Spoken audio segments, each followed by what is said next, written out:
It separates between one spot and another spot. The Torah and the people. So what's the parochet do?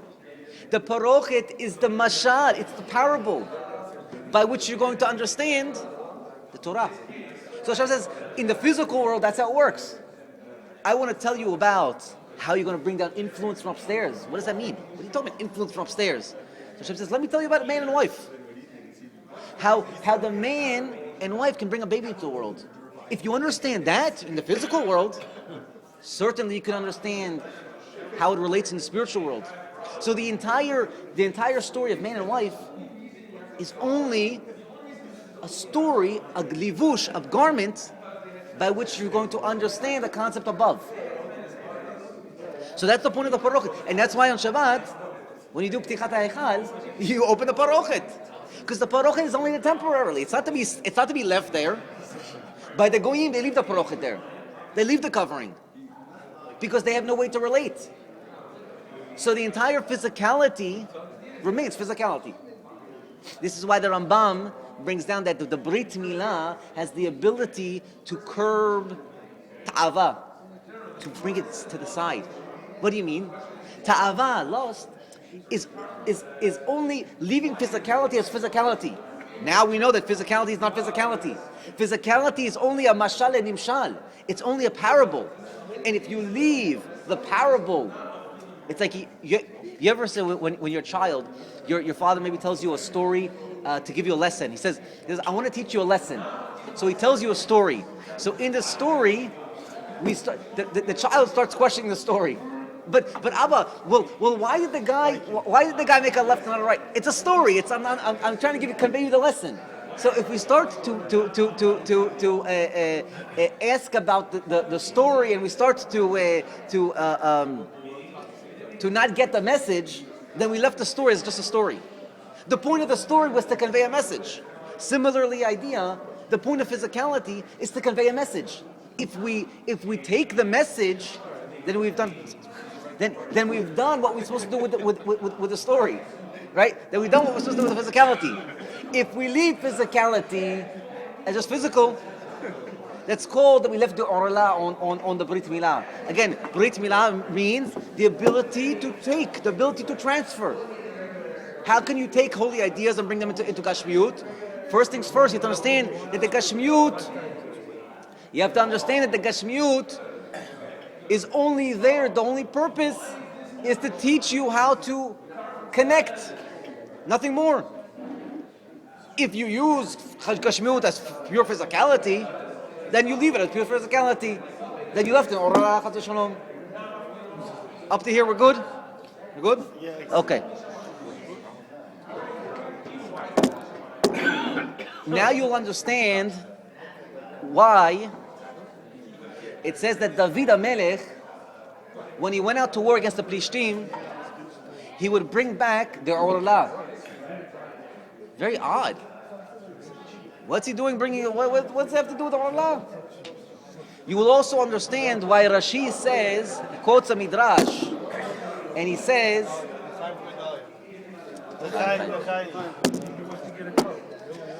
ברוך אתה אדוני אלוהינו מלך העולם שהכל נהיה בדברו.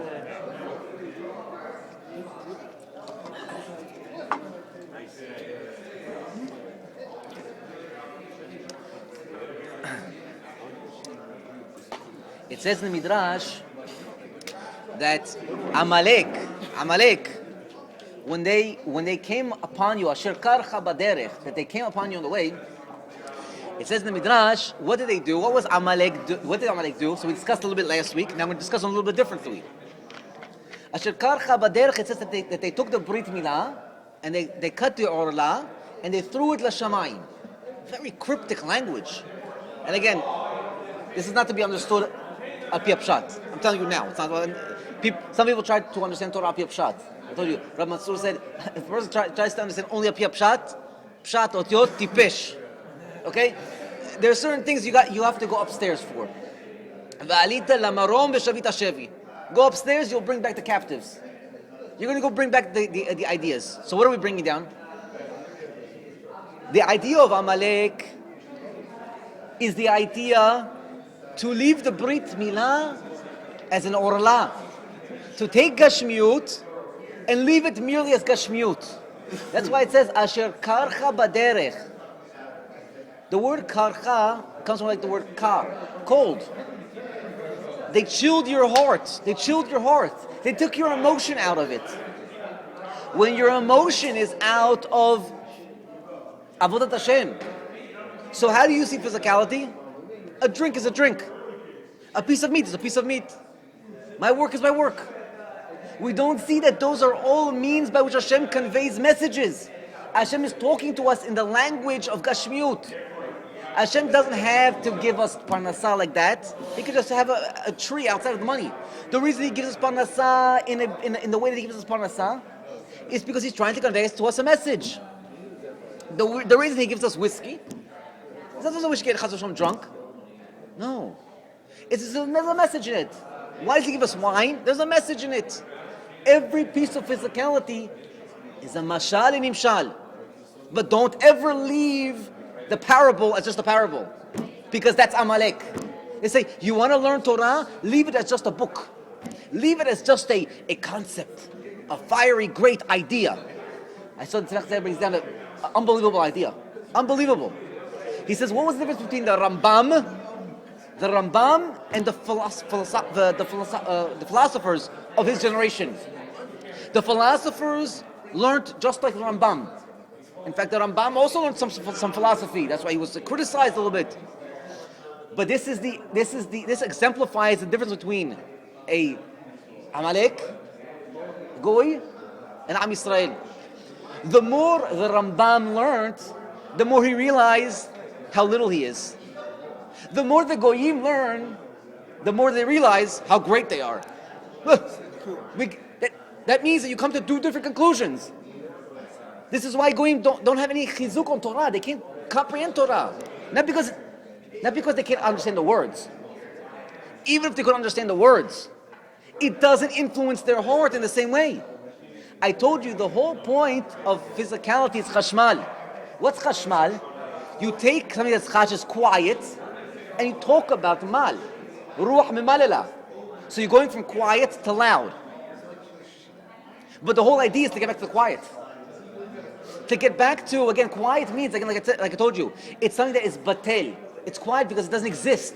There's no self-existence. The more a person learns Torah, the more he realizes, wow, this world is amazing. Who am I? What am I? We say in the morning, a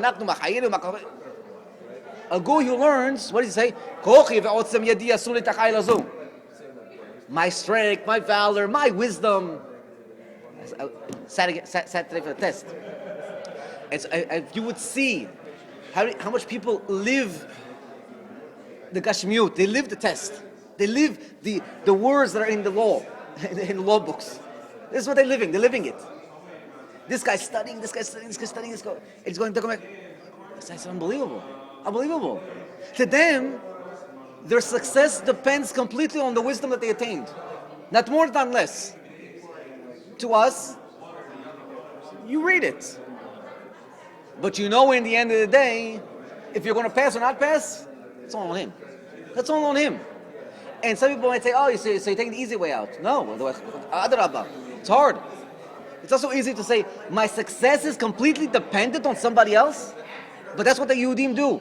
The Yehudim say, our success is completely dependent upon HaKadosh Baruch Hu. There's no independent existence. That's why a person who doesn't learn Torah, it's like he's dead. Chas Shalom. But a person who learns Torah, he's Chaim Lanetzach. He lives forever. It's interesting that this month, the month of Adar, the horoscope of Adar, right, is the fish. We know one of the great things about the fish is the lesson it teaches, many lessons the fish teaches, but one of the important lessons is that when the fish is in the water, it's moving. It's moving with the currents, it's moving. You don't see an independent existence. It looks like it's going with whatever the water is taking it. When you take the fish out of the water, it looks like it's the most alive that it's ever been. It's jumping and moving. But it's at that moment it's the most dead it's ever been. It's not alive. It's actually death. It's on its death throes. So when you took a Jew, got a little bit out of water, of Torah, doesn't exist. Doesn't exist. The only existence we have is when we learn Torah. Because when we learn Torah, we understand that everything is chashmal. Everything is the ability to see that there's more to Gashmiut than what meets the eye. The idea of brit milah, like I told you, is the ability to transfer, to bring down, to bring it into our language. It says that Adam yada'a et ishto. Adam literally says that Adam knew his wife. They brought a baby into the world. That's what it's conveying, that's the message. But why use that language, Adam yada'a et ishto? The Torah wants to make it tzniut, wants to make it nice. What's going on? So it's brought down that Adam is your machshava. Adam is your ability to think. It's the concept, it's the Torah that you've learned. But the question is, do the concepts that you've learned, you're sitting in the shiur now, when you're going to go out, you have to ask yourself, do these concepts talk to me? Can I apply them in some way? How do you do that? You have to regurgitate them. You might see that one of the kosher signs of an animal is that it chews its cud. It's got 7 stomachs, it regurgitates its food. The reason being is because that's how a Jew is supposed to act. When he learns something, he's got to regurgitate it. Look at the Igerat Ramban. The Igerat Ramban tells his son, the Ramban, HaKadosh tells his son, that as soon as you leave the shiur, the Beit Midrash, go outside and find if there's a mitzvah to deal with what you've just learned. Don't leave your limud as just a limud. Don't leave your Torah as a Torah. Don't clock in and clock out. You take your Torah, you take it outside. You take it wherever you're going to go.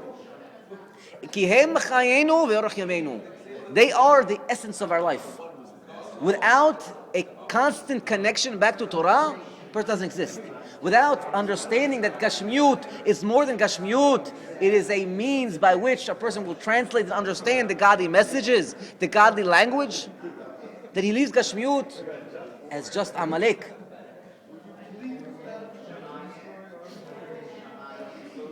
The person has to have da'at. Da'at is the ability to discern and to bring what he learned into physical action. To bring it. That's what we say, Ata chonen la'adam da'at. You give to man, you give as a present da'at. Da'at comes from God after a person toiled. Just says, I understand, I see that you've put the effort. I'm going to give you an ability to see past what you see in your eye. This is what it says. The Torah was given for 40 days and 40 nights. Moshe Rabbeinu was on the mountain. 40 days and 40 nights, 39 of those days, and 39 of those nights, he was learning and forgetting, learning and forgetting, learning and forgetting. Hashem saw that he was constantly there. Like we spoke about the neshama of Gedaliah, that he was a matmid. He was constantly there. So it says that he got it as a matana. Hashem gave it to him as a present. Ata chonen. Chonen is a present. La'adam da'at. Moshe Rabbeinu is called da'at. Moshe Rabbeinu is the epitome of da'at. If you're sitting there and you're struggling and you're sitting on the mountain and you're constantly there, Hashem will give you the ability to discern. The ability to discern between what's physical and what's spiritual. How do you get to that level? You have to know that the physical is a message. That's step number one. If you go outside and you don't know that physicality is a mere message, then you're susceptible, God forbid, to fall into the trap of Amalek. That physicality is an independent existence. That physicality is merely physicality. But if you understand that there's a message, that physicality is God's language to talk to you, then you understand that you want to talk back. You can talk the lingo. You can talk the talk, the jargon. When you go into a certain profession, there's certain key words or key phrases that they use.